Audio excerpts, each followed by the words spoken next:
ओम नमः शिवाय. ಭಾರತ್ ಮಾತಾ ಶಿವಶಕ್ತಿ ಅವತಾರ್ ಓಂ. ಪಿತಾಶ್ರೀ ಶಿವ ತಂದೆಯ ನೆನಪಿದೆಯೇ? ಶಿವಬಾಬಾರವರ ವಾಣಿ. ಮುರಳಿಯ ದಿನಾಂಕ 1-3-2026. ಬೆಳಗಿನ ತರಗತಿ ರಿವೈಸ್ ಕೋರ್ಸ್ 22-10-2022. ಓಂ ನಮಃ ಶಿವಾಯ. ಜಗಮಗಿಸುವ ದೀಪವಾಗಿ ಇತರರನ್ನು ಬೆಳಗಿಸಿ. ಎಲ್ಲರಿಗೂ ಸನ್ಮಾರ್ಗವನ್ನು ತೋರಿಸುವ ಸದ್ಗುರು ಮಕ್ಕಳನ್ನು ಜಗಮಗಿಸುವ ದೀಪವನ್ನಾಗಿ ಮಾಡಿ ವಿಶ್ವದ ಮುಂದೆ ಪ್ರತ್ಯಕ್ಷ ಮಾಡುವ ಸತ್ಯ ತಂದೆ ಈಗ ಅಲೆದಾಡುವುದನ್ನು ಬಿಟ್ಟು ಪ್ರೀತಿಯಿಂದ ತಂದೆಯನ್ನು ಗುರುತಿಸುವ ಶಿಕ್ಷಣ ನೀಡುವ ಸತ್ಯ ಶಿಕ್ಷಕ ಶಿವಬಾಬಾ ಹೇಳಿದರು. ಒಳ್ಳೆಯದು.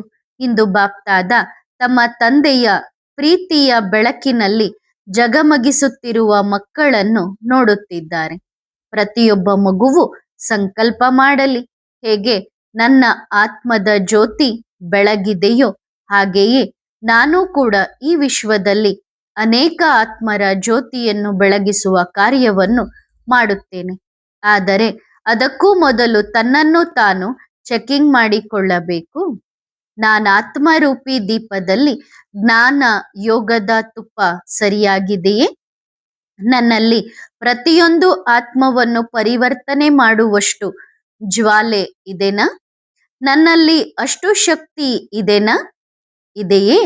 ಒಂದು ವೇಳೆ ಇದ್ದರೆ ತಂದೆಯ ವರದಾನವಿದೆ. ಏನೆಂದರೆ, ನಿಮ್ಮ ಮೂಲಕ ಇಡೀ ವಿಶ್ವದಲ್ಲಿ ನೀವು ಎಲ್ಲೇ ಇರಲಿ, ಯಾವುದೇ ಮೂಲೆಯಲ್ಲಿರಲಿ, ನೀವು ದೀಪವನ್ನು ಬೆಳಗಿಸದೇ ಇರಲು ಸಾಧ್ಯವಿಲ್ಲ. ಸತ್ಯವಾದ ದೀಪಾವಳಿಯನ್ನು ಆಚರಿಸುವುದೆಂದರೆ ಏನು? ಎಲ್ಲಿ ಆಚರಿಸುವಿರಿ? ಯಾವಾಗ ಆತ್ಮದಲ್ಲಿ ಸಂಪೂರ್ಣ ಹೊಳಪು ಇರುತ್ತದೆಯೋ, ಯಾವಾಗ ತಂದೆಯೊಂದಿಗೆ ಸಂಬಂಧ ಜೋಡಣೆಯಾಗಿರುತ್ತದೆಯೋ ಆಗ ಸತ್ಯವಾದ ದೀಪಾವಳಿ ಆಗುತ್ತದೆ. ನಂತರ ಯಾವಾಗ ಸತ್ಯಯುಗದಲ್ಲಿ ಸಂಪೂರ್ಣ ರಾಜ್ಯ ಇರುತ್ತದೆಯೋ ಆಗ ದೀಪಾವಳಿ ಇರುತ್ತದೆ. ಆದ್ದರಿಂದ ನೀವೆಲ್ಲ ಮಕ್ಕಳಿಗೆ ದೀಪಾವಳಿಯ ಶುಭಾಶಯಗಳು, ಶುಭಾಶಯಗಳು, ಶುಭಾಶಯಗಳು. ಸದಾ ತಮ್ಮನ್ನು ತಾವು ಚೆಕಿಂಗ್ ಮಾಡಿಕೊಳ್ಳುತ್ತಿರಬೇಕು. ನೋಡಿರಿ, ಹೇಗೆ ತಂದೆಯ ಮೇಲೆ ಪ್ರೀತಿ ಇದೆ ಅಲ್ಲವೇ? ತಂದೆಯ ನೆನಪಿನಲ್ಲಿ ಪ್ರೇಮದ ಕಣ್ಣೀರಿನ ಧಾರೆ ಹರಿಯುತ್ತದೆ. ಪ್ರೀತಿ ಇದೆ ಅಲ್ಲವೇ? ನೆನಪಿದೆ. ಸತ್ಯವಾದ ಪ್ರೀತಿ ಇದೆ. ಅದಕ್ಕೆ ಅಲ್ಲವೇ ಏನು ಆಲೋಚಿಸದೆ ತಂದೆಯ ಸಮ್ಮುಖದಲ್ಲಿ ಬಂದು ಕುಳಿತುಕೊಳ್ಳುತ್ತೀರಿ. ತಂದೆಯ ಆಕರ್ಷಣೆ ಇದೆ. ಯಾವಾಗ ಆತ್ಮಕ್ಕೆ ಶಾಂತಿ ಸಿಗಲಾರಂಭಿಸುತ್ತದೆಯೋ, ಪ್ರೀತಿಯ ಮಳೆ ಸುರಿಯಲಾರಂಭಿಸುತ್ತದೆಯೋ, ನೆಮ್ಮದಿ ಸಿಗಲಾರಂಭಿಸುತ್ತದೆಯೋ, ಯಾವಾಗ ಆತ್ಮ ತೃಪ್ತವಾಗಲಾರಂಭಿಸುತ್ತದೆಯೋ ಆಗ ತಿಳಿದುಕೊಳ್ಳಬೇಕು, ನಿಮ್ಮ ಕೈಯನ್ನು ಪರಮಾತ್ಮ ಹಿಡಿದಿದ್ದಾರೆ ಎಂದು ಹೇಳುತ್ತಾರೆ. ಯಾವಾಗ ಮಿಲನದ ಖುಷಿ ಆಗುತ್ತದೆಯೋ, ಯಾವಾಗ ಎಲ್ಲ ದುಃಖ ಹರಿದು ಹೊರಗೆ ಬಂದು ಬಿಡುತ್ತದೆಯೋ, ಯಾವಾಗ ತಂದೆಯ ಕಡೆಗೆ ಆಕರ್ಷಣೆ ಕಡಿಮೆ ಆಗುತ್ತದೆಯೋ ಆಗ ತಿಳಿದುಕೊಳ್ಳಿ, ನಿಮ್ಮ ಮಾರ್ಗ ಸರಿಯಾಗಿದೆ ಮತ್ತು ಪ್ರೀತಿಯ ಪರಮಪಿತ ಪರಮಾತ್ಮ ನಿಮ್ಮ ಜೊತೆ ನಿಮ್ಮನ್ನು ಮಡಿಲಿನಲ್ಲಿ ಎತ್ತಿಕೊಂಡು ನಡೆಯುತ್ತಿದ್ದಾರೆ. ಯಾವಾಗ ಒಳಗಿನಿಂದ ಆತ್ಮದ ಧ್ವನಿ ಬರಲಾರಂಭಿಸುತ್ತದೆಯೋ, ಯಾವಾಗ ಸ್ವಯಂಗೆ ಅನುಭವವಾಗುತ್ತದೆಯೋ, ನಾನು ಸಂತುಷ್ಟನಾಗಿದ್ದೇನೆ, ನನಗೇನೂ ಬೇಡ, ಈ ಸಂಸಾರ ನನಗಾಗಿ ಅಲ್ಲ, ನಾನು ಇದಕ್ಕಾಗಿ ಅಲ್ಲ ಎಂದು ಆಗ ತಿಳಿದುಕೊಳ್ಳಬೇಕು. ತಂದೆ ತಮ್ಮ ವರದಾನಿ ಹಸ್ತವನ್ನು ನಿಮ್ಮ ತಲೆಯ ಮೇಲೆ ಇಟ್ಟಿದ್ದಾರೆ. ಯಾವಾಗ ಪರಮಾತ್ಮನ ಪ್ರೀತಿಯ ಆತುರತೆ ಹೃದಯದಲ್ಲಿ ಉಂಟಾಗುತ್ತದೆಯೋ ಮತ್ತು ಒಬ್ಬರ ಹೊರತು ಬೇರೆ ಯಾರೂ ಕಾಣಿಸುವುದಿಲ್ಲವೋ, ಯಾವಾಗ ಹೃದಯದಿಂದ ಪದೇ ಪದೇ ನನ್ನ ಬಾಬಾ, ಪ್ರೀತಿಯ ಬಾಬಾ ಎಂದು ಬರುತ್ತದೆಯೋ ಆಗ ತಿಳಿದುಕೊಳ್ಳಬೇಕು, ನಿಮ್ಮ ಹೃದಯರೂಪಿ ಮಂದಿರದಲ್ಲಿ ಭಗವಂತ ತಮ್ಮ ಸ್ಥಾನವನ್ನು ಮಾಡಿಕೊಂಡಿದ್ದಾರೆ. ಒಂದು ವೇಳೆ ಯಾವುದೇ ಮಗುವಿಗೆ ಇಂತಹ ಅನುಭೂತಿ ಆದರೆ ಆಗ ತಿಳಿದುಕೊಳ್ಳಿ, ನಿಮ್ಮ ಮಾರ್ಗ ಸರಿಯಾಗಿದೆ. ನೀವು ತಂದೆಯ ಜೊತೆ ನಡೆಯುತ್ತಿದ್ದೀರಿ. ನನ್ನಲ್ಲಿ ಈ ಕೊರತೆ, ಬಲಹೀನತೆ ಇದೆ ಎಂದು ಅನುಭವವಾದಾಗ ಮತ್ತು ಈ ಕೊರತೆ ಇರಬಾರದು ಎಂದು ಒಳಗಿನಿಂದ ಅನುಭವ ಆಗಲಾರಂಭಿಸಿದರೆ ಆಗ ಇದು ತಂದೆಯ ಧ್ವನಿಯಾಗಿದೆ. ಮಗುವೆ, ಈ ಕೊರತೆ, ಈ ಬಲಹೀನತೆಯನ್ನು ದೂರ ಮಾಡಿಕೋ, ಏಕೆಂದರೆ ನೀವು ಸತ್ಯ ಮಾರ್ಗದಲ್ಲಿ ನಡೆಯುತ್ತಿದ್ದೀರಿ. ಹೃದಯದಲ್ಲಿ ಅಷ್ಟು ಸತ್ಯತೆ, ಸ್ವಚ್ಛತೆ ಇರಬೇಕು, ಅಷ್ಟು ಪ್ರೀತಿ ಇರಬೇಕು. ಹೇಗೆ ತಂದೆಯ ಪ್ರೀತಿ ನೀವು ಮಕ್ಕಳೊಂದಿಗೆ ನಿಸ್ವಾರ್ಥವಾಗಿದೆಯಲ್ಲವೇ? ಇದೆಯಾ? ತಂದೆಗೆ ನಿಮ್ಮಿಂದ ಏನೂ ಬೇಕಾಗಿಲ್ಲ. ಬೇಕೇ? ಬೇಡ ಅಲ್ಲವೇ? ಏನು ಬೇಕು?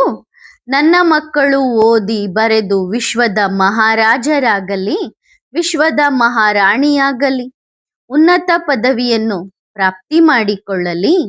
ಇದು ತಂದೆಯ ಪ್ರೀತಿಯಾಗಿದೆ. ಆದರೆ ಹೇಗೆ ಆಗುವುದು? ನಿಮ್ಮ ಸ್ವಂತ ಪುರುಷಾರ್ಥದಿಂದ ಆಗುವುದು. ತಂದೆಯ ಸಹಯೋಗವಂತೂ ಪ್ರತಿಯೊಂದು ಮಗುವಿಗೆ ಸಿಗುತ್ತದೆ. ಆದರೆ ಮಕ್ಕಳು ಧೈರ್ಯ ಮಾಡುತ್ತಾರೆಯೇ? ಒಂದು ವೇಳೆ ನೀವು ಈ ರೀತಿ ಯೋಚಿಸಿದರೆ ಏನಾಗುತ್ತದೋ ನೋಡೋಣ. ಏನು ಸಿಗಬೇಕೋ ಅದು ಸಿಗುತ್ತದೆ. ಭಗವಂತನ ಇಚ್ಛೆ ಏನಿದೆಯೋ, ಯಾವ ಪದವಿ ಸಿಕ್ಕರೂ ಸರಿಯೇ, ನನ್ನಿಂದ ಪುರುಷಾರ್ಥ ಆಗುವುದಿಲ್ಲ. ನಾನು ನನ್ನನ್ನು ಬದಲಾಯಿಸಿಕೊಳ್ಳಲಾರೆ.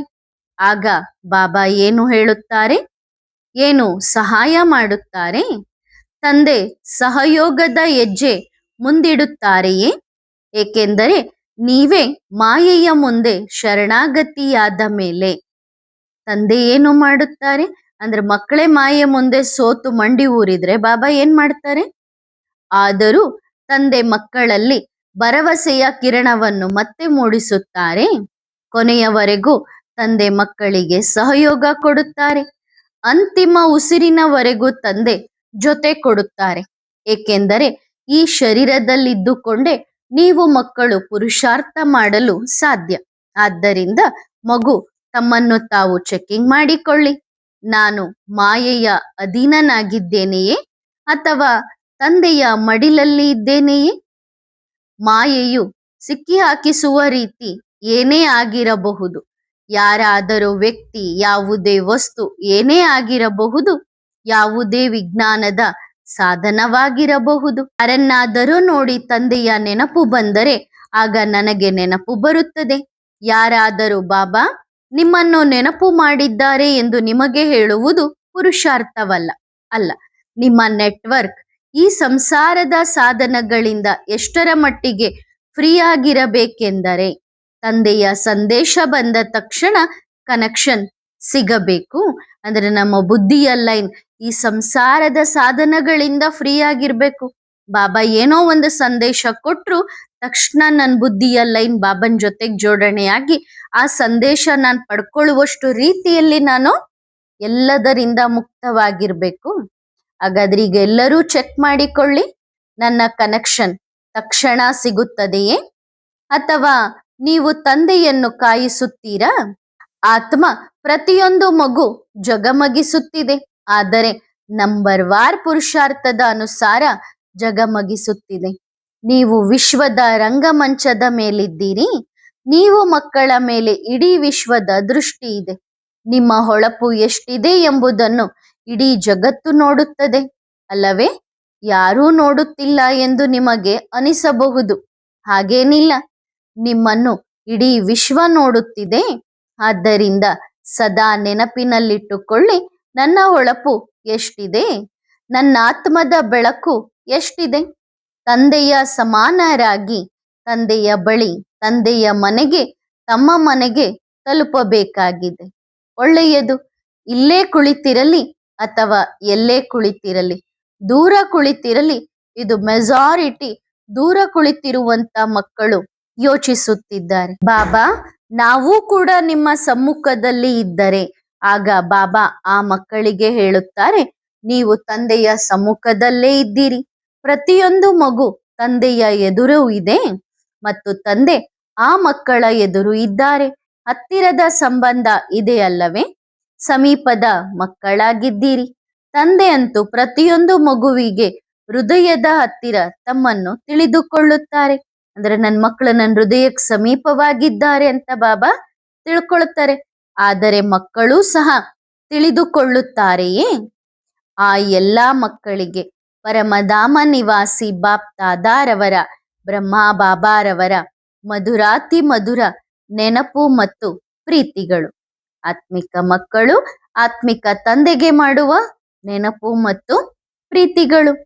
ಪ್ರತಿಯೊಂದು ಮಗುವಿಗೆ, ಸಿಕ್ಕಿಲ್ಲದೆ ಮಗುವಿಗೆ, ಇಷ್ಟು ಸಮಯದಿಂದ ಅಗಲಿದ್ದ ಮಕ್ಕಳಿಗೆ, ಸತ್ಯ ಮಾರ್ಗದಲ್ಲಿ ನಡೆದು ತಂದೆಯ ಪರಿಚಯ ಮಾಡಿಸುವ ಮಕ್ಕಳಿಗೆ ಬಾಪ್ ದಾದಾರವರ ಸ್ನೇಹ ತುಂಬಿದ ನೆನಪು ಮತ್ತು ಪ್ರೀತಿಗಳು. ಪ್ರತಿ ಗಳಿಗೆಯೂ ಅಂತಿಮ ಗಳಿಗೆಯಾಗಿದೆ. ಅಚಾನಕ್ ಏನಾದರೂ ಆಗಬಹುದು. ಆದರೆ ಯೋಚಿಸಿ, ನಾನು ಆತ್ಮಕ್ಕೆ ಏನೂ ಆಗುವುದಿಲ್ಲ. ಒಂದು ವೇಳೆ ಆತ್ಮ ಎಂದು ತಿಳಿದುಕೊಂಡರೆ ಏನೂ ಆಗುವುದಿಲ್ಲ. ಶರೀರ ಎಂದು ತಿಳಿದುಕೊಂಡರೆ ಶರೀರ ಅಂತೂ ಸತ್ತು ಬಿದ್ದಿದೆಯಲ್ಲವೇ? ಇಂದು ಇದೆ, ನಾಳೆ ಇರುವುದಿಲ್ಲ. ನಾನು ಆತ್ಮ ಎಂದರೆ ಏನು ಹೇಳಿರಿ? ನಾನು ಆತ್ಮ ಅಜರ ಅಮರ ಅವಿನಾಶಿಯಾಗಿದ್ದೇನೆ. ನನ್ನ ವಿನಾಶ ಎಂದೂ ಆಗಲು ಸಾಧ್ಯವಿಲ್ಲ. ಕಾಲವು ನನ್ನನ್ನು ತಿನ್ನಲಾರದು. ಕಾಲ ಯಾರನ್ನು ತಿನ್ನುತ್ತದೆ? ಶರೀರವನ್ನು. ಆದರೆ ನಾನು ಯಾರು? ಆದ್ದರಿಂದ ಆತ್ಮವನ್ನು ಎಂದೂ ಕಾಲ ತಿನ್ನಲಾರದು. ಸರಿತಾನೆ? ಸದಾ ಖುಷಿಯಾಗಿರಿ, ನಗುತ್ತಿರಿ. ಸಂಗಮದ ಕೆಲವೇ ಗಳಿಗೆಗಳು ಬಾಕಿ ಇವೆ. ತಂದೆಯೊಂದಿಗೆ ಮಿಲನ ಮಾಡುತ್ತೀರಿ. ಬ್ರಹ್ಮ ತಂದೆ ಯೋಚಿಸಿ, ಈ ಸಮಯ ಭಕ್ತಿ ಮಾರ್ಗದ ಕಥೆಗಳನ್ನು ಕೇಳಿದ್ದೀರಿ ಅಲ್ಲವೇ? ಏನು? ಯಾವಾಗ ಮುರುಳಿ ಮೊಳಗುತ್ತಿತ್ತು ಆಗ ಗೋಪ ಗೋಪಿಕೆಯರು ಓಡಿ ಬರುತ್ತಿದ್ದರು. ಅಂದ್ರೆ ಕೃಷ್ಣ ಕೊಳಲುತ್ತಾ ಇದ್ದ ಅಂದ್ರೆ ಆಗ ಗೋಪ ಗೋಪಿಕೆಯರು ಓಡಿ ಬರುತ್ತಿದ್ದರು, ಖುಷಿಯಲ್ಲಿ ಕುಣಿಯುತ್ತಿದ್ದರು. ಇದು ಅದೇ ಸಮಯವಾಗಿದೆ. ಶಾಸ್ತ್ರಗಳನ್ನು ಭಕ್ತಿ ಮಾರ್ಗದಲ್ಲಿ ಕೊಟ್ಟಿದ್ದಾರೆ. ಆದ್ದರಿಂದ ತಮ್ಮ ಪ್ರೀತಿಯ ಬ್ರಹ್ಮ ತಂದೆಯ ಜೊತೆ ಮಿಲನ ಆಚರಿಸಿರಿ. ತಂದೆ ಸಂಗಾತಿಯಾಗಿದ್ದಾರೆ ಅಲ್ಲವೇ? ರಾಜ್ಯದಲ್ಲಿ ಹೋಗಬೇಕಲ್ಲವೇ? ಹೋಗಬೇಕಾ? ಹಾಗಾದರೆ ದೃಢ ಸಂಕಲ್ಪಧಾರಿಯಾಗಿರಿ. ಸಂಶಯ ಬಂದರೆ ಮಧ್ಯದಲ್ಲಿಯೇ ನೇತಾಡುತ್ತೀರಿ. ನಿಶ್ಚಯ ಇದ್ದವರ ದೋಣಿ ಪಾರಾಗುತ್ತದೆ. ಮತ್ತು ಸಂಶಯ ಬಂದರೆ ನೀವು ಎಲ್ಲೇ ಇದ್ದರೂ ನಿಶ್ಚಯ ಮಾಡಿಕೊಳ್ಳಿ, ತಂದೆ ಮಧುಬನದಲ್ಲಿದ್ದಾರೆಂದರೆ ನೀವು ಅದನ್ನೇ ನಿಶ್ಚಯ ಮಾಡಿಕೊಳ್ಳಿ. ಹೌದು, ತಂದೆ ಮಧುಬನದಲ್ಲೇ ಇದ್ದಾರೆ.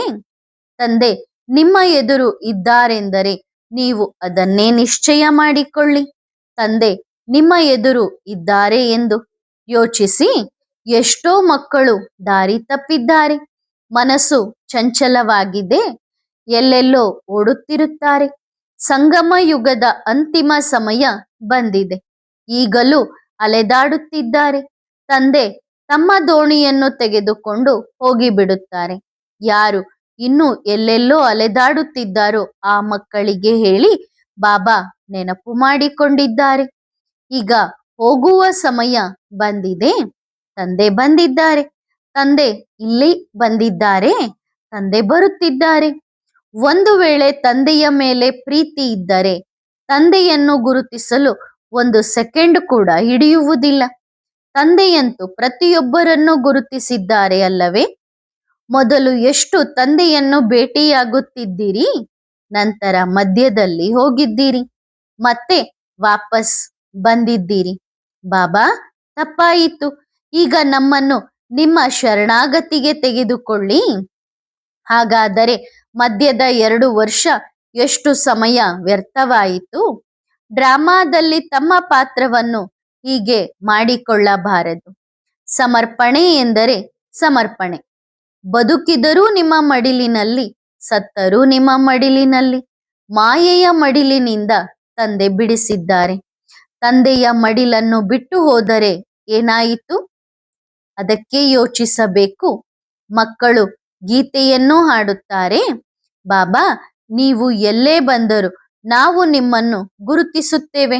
ನೀವು ಅವಿತುಕೊಳ್ಳಲು ಸಾಧ್ಯವಿಲ್ಲ. ಆಗ ಬಾಬಾ ಅವಿತುಕೊಳ್ಳುವುದಿಲ್ಲ. ತಂದೆಯಂತೂ ಗುರುತಿಸಿದ್ದಾರೆ. ನೀವು ಗುರುತಿಸಿದ್ದೀರಾ? ಒಳ್ಳೆಯದು ಮಕ್ಕಳೇ, ಮತ್ತೆ ಸಿಗೋಣ. ಈಗ ತಮ್ಮ ಬ್ರಹ್ಮ ತಂದೆಯ ಜೊತೆ ಮಿಲನ ಮಾಡಿರಿ. ವರದಾನ: ಸಂಪೂರ್ಣ ಯೋಗಿ ಭವ. ಯಾವುದೇ ರೀತಿಯ ಚಿಕ್ಕ ದೊಡ್ಡ ಸಮಸ್ಯೆ ಅಥವಾ ಆಪತ್ತು ಮನೋರಂಜನೆಯ ರೂಪದಲ್ಲಿ ಕಾಣಿಸಲಿ, ಅಯ್ಯೋ ಅಯ್ಯೋ ಎನ್ನುವ ಬದಲು ಓಹೋ ಎಂಬ ಶಬ್ದ ಬರಲಿ. ಇದನ್ನು ಅಂಗದನ ಸಮಾನ ಸ್ಥಿತಿ ಎಂದು ಕರೆಯಲಾಗುತ್ತದೆ. ಯೋಗಿಗಳ ಸ್ಥಿತಿಯ ಬಗ್ಗೆ ಜನರು ವರ್ಣನೆ ಮಾಡುತ್ತಾರಲ್ಲವೇ? ಸುಖ ದುಃಖ ಸಮಾನ, ನಿಂದೆ ಸ್ತುತಿ ಸಮಾನವಾಗಿರಲಿ. ಇದು ದುಃಖವಾಗಿದೆ, ಇದು ಸುಖವಾಗಿದೆ. ಇದರ ಜ್ಞಾನವಿದ್ದರೂ ಸಹ ದುಃಖದ ಪ್ರಭಾವಕ್ಕೆ ಒಳಗಾಗಬಾರದು. ದುಃಖವನ್ನೂ ಸಹ ಸುಖದ ದಿನಗಳು ಬರುವ ಬಲಿಹಾರಿ ಎಂದು ತಿಳಿಯಿರಿ. ಇವರನ್ನೇ ಸಂಪೂರ್ಣ ಯೋಗಿ ಎಂದು ಕರೆಯಲಾಗುತ್ತದೆ. ಒಳ್ಳೆಯದು. ಓಂ ನಮಃ ಶಿವಾಯ.